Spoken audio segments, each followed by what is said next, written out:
2 महीने पहले तक ध्रुव राठी और इसका पूरा गैंग रो रहा था कि मोदी की वजह से भारत में हीट वेव्स आ चुकी हैं। बड़े इंडस्ट्रीज ने इतने पेड़ काट दिए, मोदी मस्ट रिजाइन। अब ये वीडियोस देखो, ये जर्मनी और बाकी यूरोपियन देशों से हैं। 40 डिग्री सेल्सियस के टेम्परेचर में ट्रैफिक लाइट्स पिघलने लगी हैं। इस शॉपिंग कार्ट का हाल देखो, इस ट्रक का टायर देखो। साल 1958 का एक एग्जाम्पल दिया था जब 44 डिग्रीज के आसपास टेम्परेचर पहुंच गया था भारत में और 1000 लोगों की जान चली गई थी। उस टाइम तो ना मोदी था, ना अडानी था और ना उस टाइम ध्रुव राठी था, लेकिन उस टाइम पर इसको एक नेचुरल कैलामिटी या नेचुरल अकरेंस बोला गया था। सुना अपने व्हाट्सएप यूनिवर्सिटी के टॉपर पूरे कॉन्फिडेंस से ज्ञान बांट रहे हैं। भाई थोड़ा इंटरनेट पैक बचाकर फैक्ट चेक भी कर लेते हैं। माना कि वहाँ पे हीट वेव है, लेकिन सबसे पहले आप ये ट्रैफिक लाइट देखो। ये यूरोप की हीट वेव की वजह से नहीं हुई है, बल्कि इटली में उसके नीचे कार फायर की वजह से डैमेज हुई है। अगर फैक्ट चेक कर लेते तो शायद पता भी चल जाता, लेकिन नहीं, आपको तो अपने पंपों को खुश करना है। Oh my God. अब ये गाड़ी और टायर देख लो, दोनों के लिए कोई वेरीफाइड एविडेंस नहीं है कि ये यूरोप की हीट वेव की वजह से हुई है।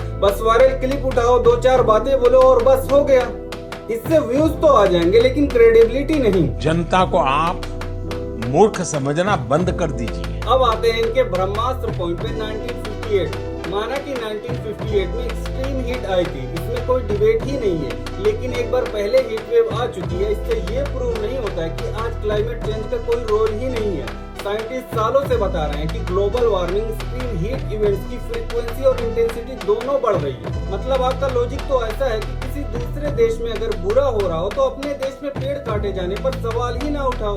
मतलब देश हमारा, लोग हमारे मर रहे हैं तो सवाल अपनी सरकार से नहीं तो क्या युगांडा की सरकार से पूछेंगे। बाकी ऐसी और वीडियोस के लिए फॉलो करके जाना।